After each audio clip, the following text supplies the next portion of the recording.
This is not okay. This is not okay. This is not okay.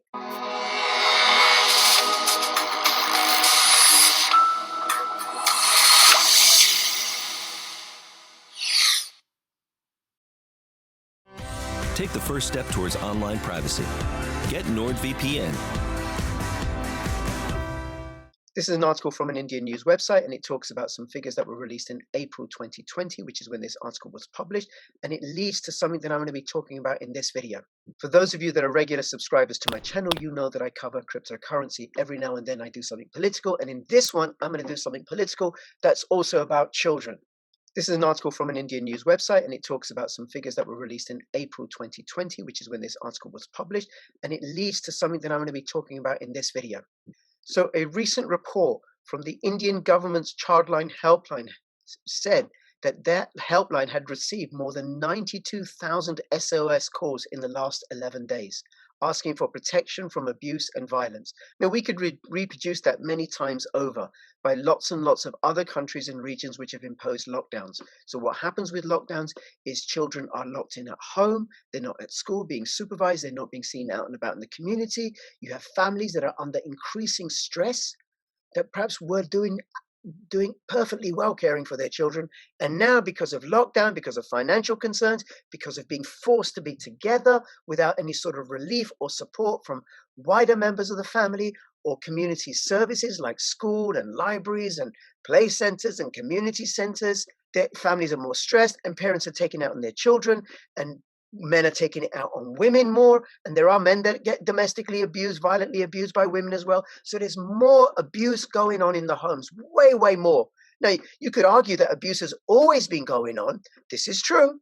This is true. There's pretty much always been domestic violence. There's pretty much always been child abuse of one sort of another. However, so much, it's happening so much more to so many more children, to so many more women as a direct consequence of the lockdown. In the first 3 months of the lockdown in England, there was a 25% increase of children with serious injuries caused by child abuse. 25% in 3 months as a direct consequence of the lockdown measures. And then it's not just children being abused, it's teenagers being abused, being mentally abused as well as the children and the parents, but also the children and the teenagers attacking the parents. This is an article from the Daily Mail. Police received 4,000 reports of children abusing their parents during lockdown amid a 25% rise in cases, as mother tells how daughter throttled her and chased her with a plank of wood. Campaigners called child parent attacks the hidden part of domestic abuse. Now, why am I doing this? Normally, I talk about cryptocurrencies, this project and that project, and I'm still going to be doing that. But if you're a regular subscriber to this channel, you'll know that I used to be a children's social worker. I'm actually going back to social work. The third lockdown has hampered my wife's income. So I'll go and do some social work and bring more money in. Now, part of it, I'm looking forward to it. I'm kind of relishing it because when I did child protection social work, I really did enjoy some aspects, that I got to make a difference to children in the most distressing of circumstances. That's the kind of social work that I dealt with. And you wouldn't believe the stuff I've dealt with. So I remember one incident that I dealt with where a 7-year-old boy was beaten on the back with an electric flex with the plug still attached. The following day, he goes to school, he tells his best friend, and his best friend tells a teacher. The teacher calls children's services, and then we're involved. And I want to read to you an article from somebody I follow on Twitter, Laura Perrins. She's a barrister, and she's just written this really great article about children and how children are being sacrificed on the altar of lockdown. In my opinion, children are the most disenfranchised of any demographic. And then the children who are being abused in distressed households, they're the most disenfranchised of all.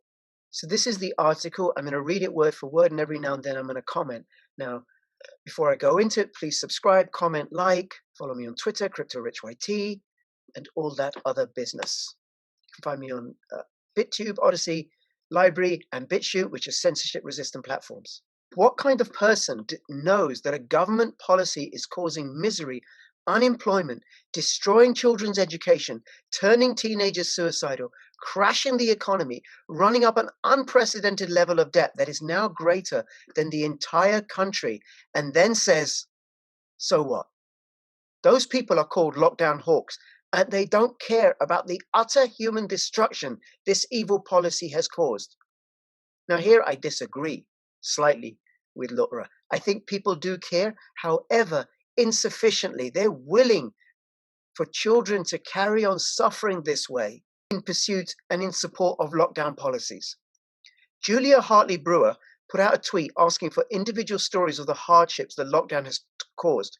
And to read the thread is to remind yourself once again that what is happening is evil, immoral, and unethical. Now, Julia Hartley Brewer is a radio presenter on Talk Radio. That's a national British talk radio station that was a couple of weeks ago deplatformed by YouTube. It has now been reinstated by YouTube. Thank you very much, YouTube. That's very generous of you to reinstate a national radio station. We're very grateful to you. Here's some of the replies to her requests for more info on the impact of lockdowns. My business has been destroyed. My husband is furloughed. Collectively, our income has been reduced by £3,500 per month. My daughter's education is in tatters after paying £10,000. My son tried to commit suicide because of the stress. My 12-year-old daughter, who is diagnosed OCD and has various mental health issues, was classed as a suicide risk before COVID, but can't see anyone now as COVID is too dangerous. I've had to stop working to make sure she is safe. I've lost all my savings and a year of my young life as a result of this. My mentally disabled brother, age 38, is in a care home. We're not allowed to go in the home to visit. We have to stand outside in the freezing cold. My mum's in her 60s. It's not acceptable. Laura goes on to say, those on the right who have been supporting this policy that has been imported from China of all places should be ashamed of themselves. There is very little evidence that lockdowns work, and even if they did, they fail the test of proportionality. Now, this is an important point, right? So one is, I don't think it's just those on the right who've been supporting this policy. I think those on the left. In the UK, the Labour Party, which is centre-left, they've been providing no opposition whatsoever.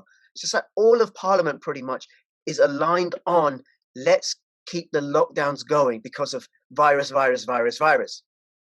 And then it does strike me and peculiar, it always has done, that these so-called Western democracies have taken on a policy that was used in China. And then the test of proportionality, that any restriction has to be proportionate.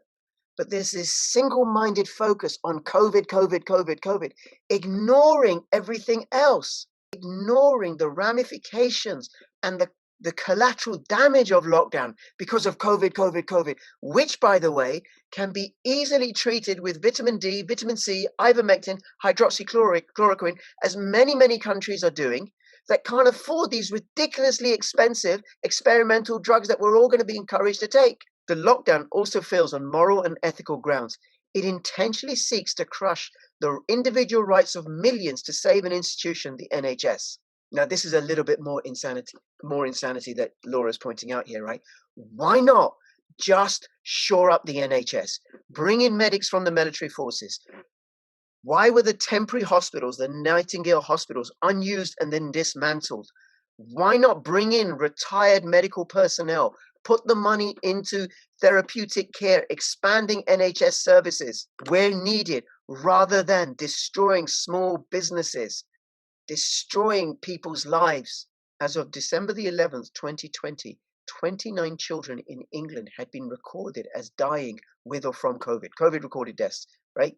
Every year in England, about 52 children are killed by their parents. And that number will have gone up due to the lockdown. So even though child abuse kills more children than COVID, we are locking down children in their homes, shutting them from schools, shutting them off from going to schools, and then exposing them to something that's more dangerous to them than COVID. Just because you might like the NHS and it might save other people's lives does not make it right.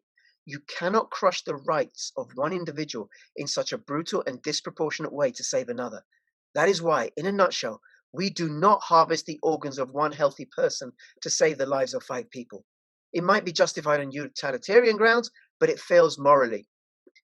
Even on utilitarian grounds, this lockdown fails.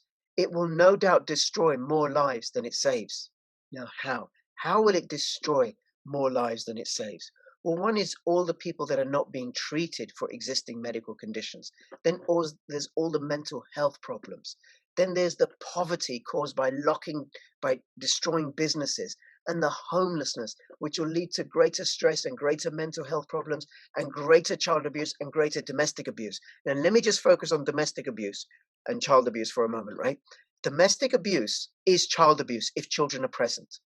Even if the children are never ever physically harmed, and it happens when the children are asleep, it messes kids up. Their brain picks up the noise even when they're sleeping, and it terrifies them and it messes them up.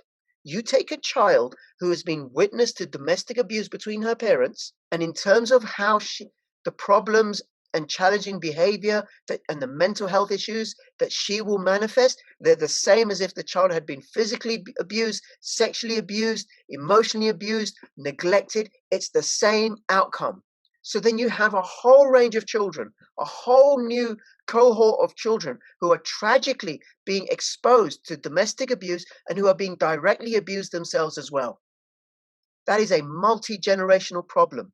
When a child is witness to domestic abuse, they grow up often, not always, often, thinking that that's how relationships are. So they end up in relationships either where they're beaten or where they're doing the beating.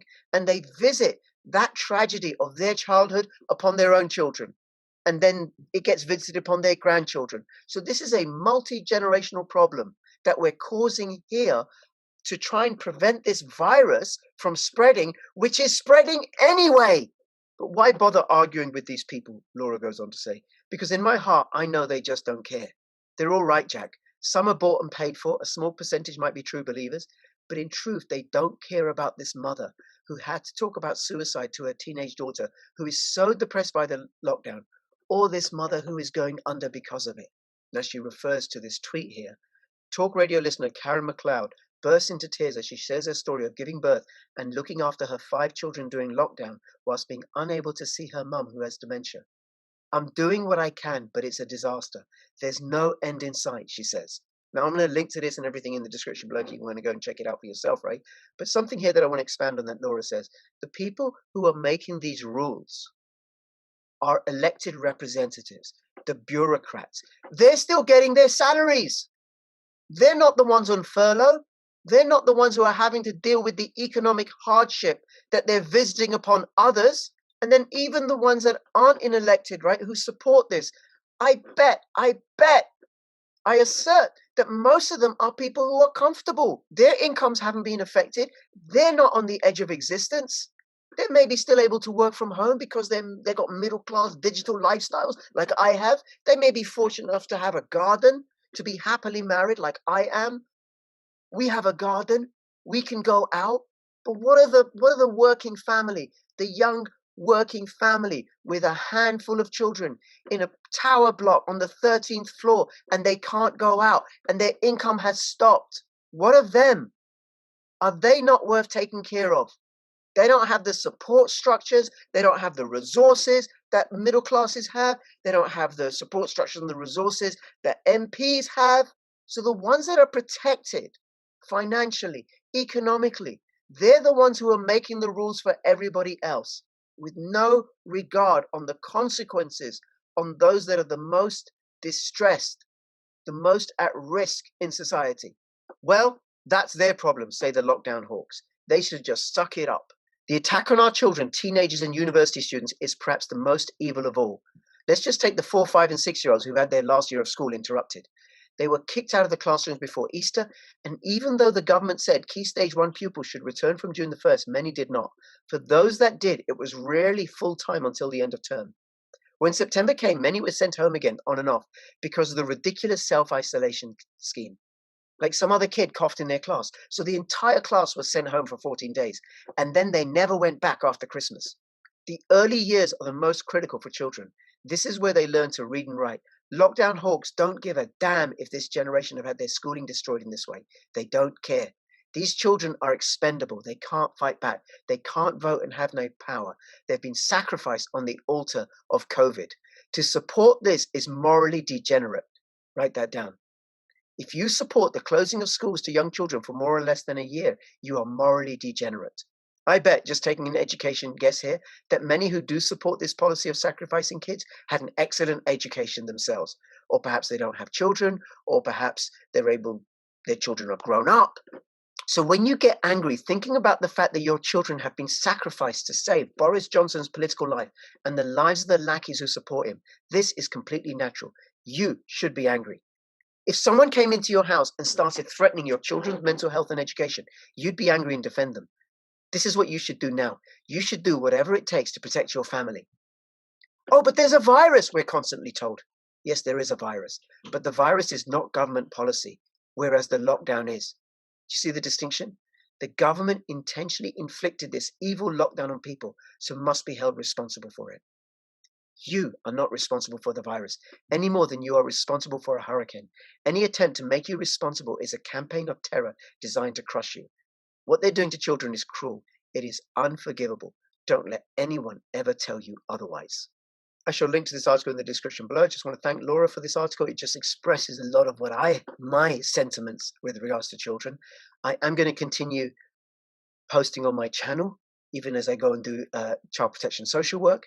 And so please subscribe, follow, like, let me know what you think of this. You may agree, you may disagree. And between now and when I see you next, please keep filling your pockets with crypto profits. This is Crypto Rich signing out. All the best. Bye-bye.